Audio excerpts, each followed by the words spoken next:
Assalamualaikum warahmatullahi wabarakatuh. Saya Aurelia Nabila Zahra, NPM 33342500084. Di sini saya ingin membuat tugas pengantar manajemen industri yang berjudul Analisis Manajemen Strategi dan Laporan Keuangan. Oke, pertama itu ada konsep Porter Five Forces atau 5 kekuatan Porter adalah alat analisis bisnis yang dapat digunakan perusahaan untuk menilai intensitas persaingan dalam suatu industri. Nah, model ini didasarkan pada 5 kekuatan yang mengatur kekuatan dan kelemahan suatu industri, yang pada akhirnya menentukan potensi profitabilitasnya. Dengan memahami bagaimana 5 kekuatan mempengaruhi industri tertentu, perusahaan dapat memposisikan dirinya dalam pasar dan dapat menyesuaikan strategi bisnis untuk melawan kelemahan industri dan memanfaatkan kekuatan. Nah, elemen-elemen eh, 5 tersebut apa aja sih? Elemennya adalah yang pertama, ancaman pendatang baru, yang kedua, daya tawar pemasok, yang ketiga, daya tawar pembeli, keempat, ancaman produk pengganti, dan kelima, ada persaingan antar pesaing. Selanjutnya, di sini kita analisis eh, Porter Five Forces PT Aneka Tambang Tbk. Yang pertama itu ada ancaman pendatang baru. Analisisnya itu rendah sampai sedang. Karena modal besar dan izin ketat membuat pendatang baru sulit bersaing dengan Antam. Maksudnya apa sih? Maksud lebih lengkapnya adalah industri pertambangan seperti yang dijalankan oleh Antam membutuhkan investasi modal yang sangat besar. Mulai dari biaya eksplorasi, pembelian alat berat, pembangunan fasilitas pengolahan, hingga pengolahan lingkungan. Selain itu, perusahaan harus memulai proses perizinan yang panjang dan kompleks dari pemerintah, karena kegiatan pertambangan berkaitan dengan pengolahan sumber daya alam dan dampak lingkungan. Persyaratan tersebut membuat perusahaan baru sulit untuk masuk dan bersaing, sehingga posisi Antam yang sudah berpengalaman dan memiliki izin yang lengkap menjadi lebih kuat dalam industri tersebut. Selanjutnya, yang kedua, itu ada daya tawar pemasok. Daya tawar pemasok itu tingkatnya rendah sampai sedang. Antam mengendalikan sumber daya sehingga pemasok tidak berpengaruh besar. Secara lebih rinci, Antam memiliki tambang dan fasilitas pengolahan sendiri sehingga perusahaan dapat memperoleh sebagian besar bahan baku dari operasional internal. Dengan kemampuan untuk mengendalikan sumber daya tersebut, Antam tidak terlalu bergantung pada pemasok luar. Kondisi ini membuat pemasok tidak memiliki kekuatan tawar yang besar untuk menentukan harga atau syarat pasokan. Karena Antam masih dapat memenuhi kebutuhannya secara mandiri atau mencari alternatif pemasok lainnya dengan lebih mudah. Selanjutnya, yang ketiga, itu ada daya tawar pembeli. Tingkatannya sedang sampai tinggi. Kenapa sedang sampai tinggi? Karena pembeli global punya banyak pilihan, sehingga mereka menekan harga dan kualitas. Nah, maksudnya adalah pembeli global di industri logam dapat membeli produk dari berbagai banyak perusahaan pertambangan di berbagai negara. Karena banyak alternatif pemasok, kembali memiliki kekuatan lebih untuk menegosiasikan harga yang lebih rendah dan menuntut standar kualitas yang tinggi. Jika Antam tidak memenuhi persyaratan tersebut, pembeli dapat mudah beralih ke produsen lain. Oleh karena itu, keberadaan banyak kompetitor membuat pembeli mampu memberikan tekanan terhadap harga dan kualitas produk Antam. Selanjutnya, yang keempat itu ancaman substitusi atau ancaman produk pengganti. Nah, tingkatannya itu rendah. Kenapa rendah? Karena logam Antam ini masih sulit digantikan, sehingga substitusi rendah. Di sini, eh, maksudnya, logam yang diproduksi Antam seperti nikel, emas, bauksit memiliki fungsi penting dalam berbagai industri. Misalnya nikel itu bisa buat baterai, dan stainless steel, serta emas untuk elektronik dan investasi, serta perhiasan. Sampai saat ini belum ada material yang sepenuhnya menggantikan kegunaan logam-logam tersebut dalam skala besar. Karena belum tersedia alternatif yang memberikan fungsi dan nilai yang sama, ancaman substitusi terhadap produk Antam masih rendah. Yang terakhir, ada persaingan antar pesaing. Analisisnya ini tinggi karena Antam menghadapi persaingan kuat di pasar domestik dan logam. Ini berkesinambungan dengan daya tawar pembeli tadi. Karena sama-sama memiliki hubungan analisis yang tinggi tingkatannya. Maksudnya, Antam tidak hanya bersaing dengan perusahaan pertambangan dalam negeri, tetapi juga dengan produsen logam besar dari berbagai negara yang menjual produk serupa di pasar internasional terutamanya. Banyaknya perusahaan yang menawarkan komoditas logam dengan harga dan kualitas bersaing membuat tingkat perusahaan menjadi tinggi. Untuk tetap unggul, Antam harus meningkatkan efisiensi, menjaga kualitas produk, serta mengikuti perkembangan teknologi dan permintaan pasar global. Itu 5 elemen dan analisis dari PT Aneka Tambang Tbk atau Antam. Selanjutnya di sini saya ingin menjelaskan mengenai laporan keuangan PT Lotte Chemical Titan Tbk. Oke, di sini ada dua bagian, ini yang kiri dan ini yang kanan. Jadi yang kiri ini merupakan aset. Aset ini, bentar, mana ya? Oh, nah aset ini berupa aset lancar, kas, piutang usaha, piutang lain-lain, pajak yang dibayar di muka, dan aset lainnya.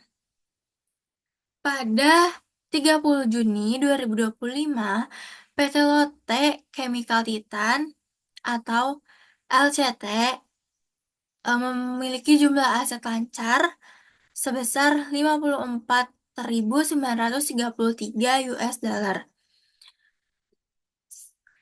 Sedangkan di 31 Desember 2024, jumlah aset lancarnya 74.767 US dollar. Ini menunjukkan penurunan jumlah aset dibandingkan tahun 2024 yang mencapai 74.000 US dollar. Jumlah aset secara total atau keseluruhan pada 30 Juni 2025 yaitu 132.553 US dollar. Sedangkan di 31 Desember 2024 mencapai 161.914 US dollar. Di sini terlihat sekali perbedaan jumlah aset selama 6 bulan. Selanjutnya, ini ada di bagian kanan. Bagian kanan ini menunjukkan liabilitas dan ekuitas. Sini bisa dilihat jumlah liabilitas jangka pendeknya pada 30 Juni 2025 yaitu 32.584 US dollar. Sedangkan di 31 Desember 2024 mencapai 58.417 US dollar. Nah, jumlah liabilitasnya ini total pada 30 Juni 2025 yaitu 37.788.000 US dollar. Sedangkan pada 31 Desember 2024 mencapai 63.321 US dollar. Sedangkan di sini ada ekuitas. Ekuitas total pada 30 Juni 2025 yaitu 94.765 US dollar. Sedangkan pada 31 Desember 2024 itu 98.593 US dollar. Di sini jumlah total liabilitas ditambah ekuitas adalah 132.553 US dollar untuk tanggal 30 Juni 2025. Sedangkan untuk 31 Desember 2024, total liabilitas dan ekuitasnya yaitu 161.914 US dollar. Di sini bisa dilihat sebelah kanan yang liabilitas dan ekuitas dengan sebelah kiri yang jumlah aset memiliki nominal yang sama, yaitu sama-sama 132.000 dan 161.914. Hal ini dikarenakan jumlah aset merupakan jumlah liabilitas ditambah ekuitas. Hal ini yang dinamakan balance sheet, karena bagian kiri harus sama dengan bagian kanan. Bagian kiri yaitu total aset, dan bagian kanan yaitu jumlah liabilitas ditambah ekuitas. Selanjutnya ada laporan keuangan PT Chandra Asri.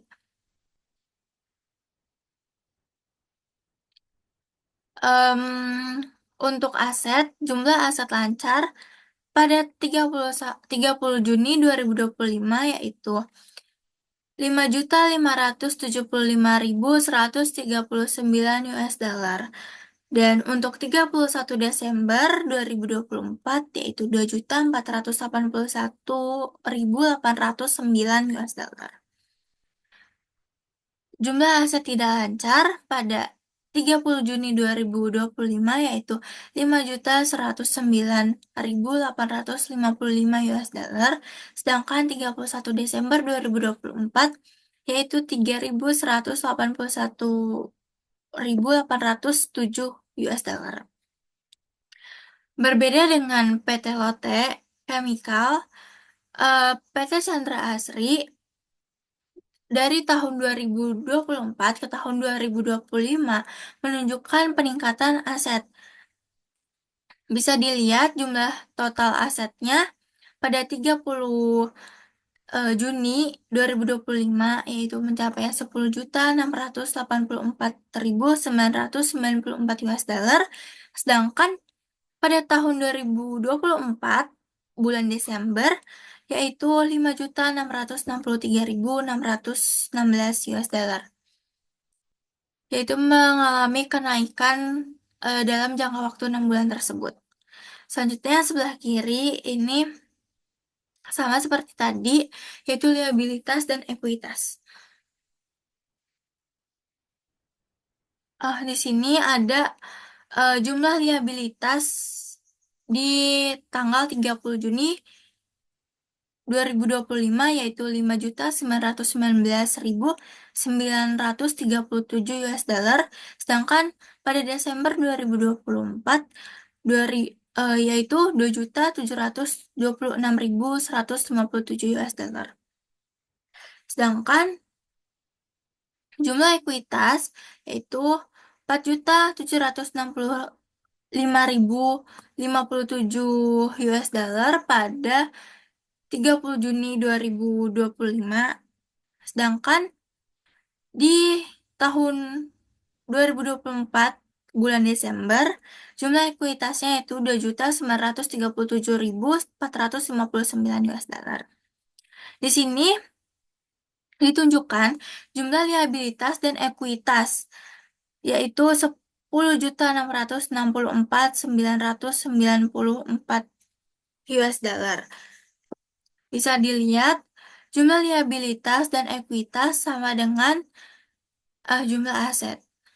Kenapa? Karena sesuai yang saya bilang tadi, jumlah aset sama dengan jumlah liabilitas dan ekuitas.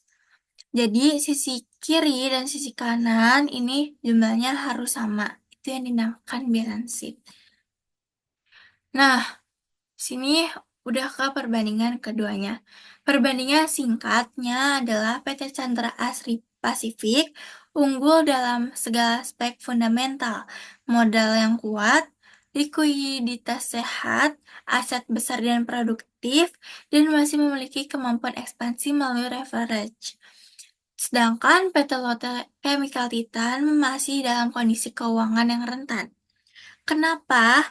Karena asetnya kecil dan pasar terbatas, rugi akumulatif sehingga profitabilitasnya lemah, ketergantungan pembiayaan dari pihak berelasi, dan kemampuan bertahan rendah jika pasar memburuk.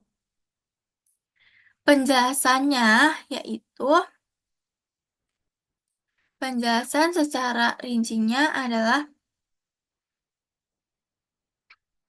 PT Chandra Asri memiliki keuangan yang jauh lebih kuat dibandingkan PT Lotte Chemical Titan Tbk.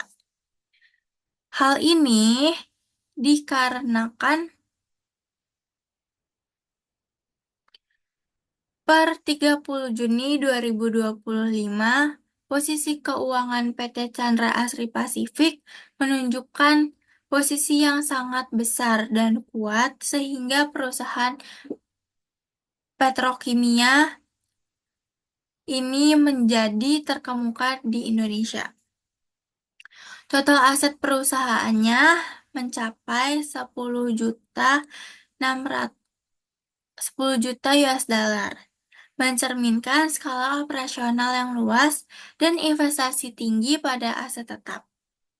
Aset lancar perusahaan juga cukup besar, terutama bagian kas dan setara kas yang mencapai nilai 2 juta US dollar, sehingga menunjukkan likuiditas yang kuat dalam memenuhi kewajiban jangka pendek.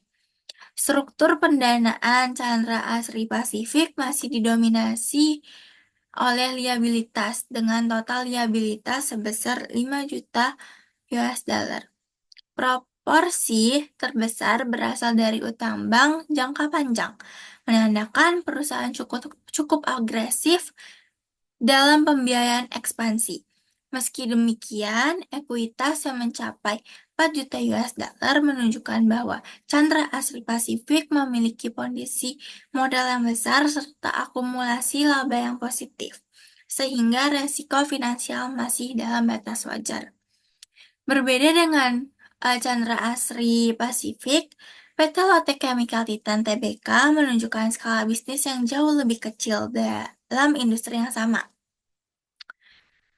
Dalam laporan keuangan per 30 Juni 2025, tercatat hanya sebesar 132.500 US dollar yang menggambarkan kapasitas aset dan kegiatan operasional yang lebih terbatas ditimbang PT Chandra Asri.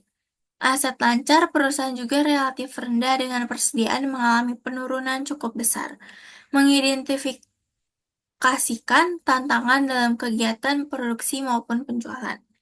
Dari sisi liabilitas, Lotte memiliki total kewajiban sebesar 37.000 US dollar dengan posisi signifikan berasal dari utang pada pihak berelasi. Hal ini menggambarkan ketergantungan dukungan finansial dari perusahaan induk atau afiliasi. Kondisi ekuitas memperhatikan defisit laba ditahan yang masih berlanjut, menandakan perusahaan terus mengalami kerugian operasional yang mempengaruhi ketahanan modalnya meskipun modal di store tetap besar. Nah, melalui perbandingan ini, terlihat jelas bahwa Chandra Asri Pasifik memiliki posisi yang jauh lebih kuat dibanding Lotte Chemical Titan.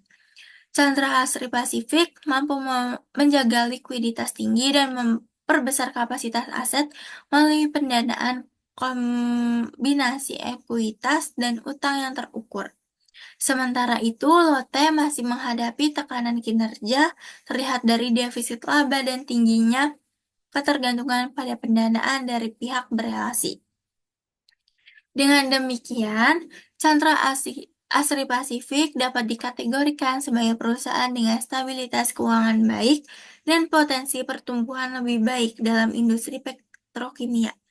Sedangkan Lotte Chemical Titan masih berada pada fase pemulihan dan membutuhkan strategi peningkatan kinerja operasional untuk memperbaiki posisinya di masa mendatang. Begitu analisis perbandingan antar keduanya.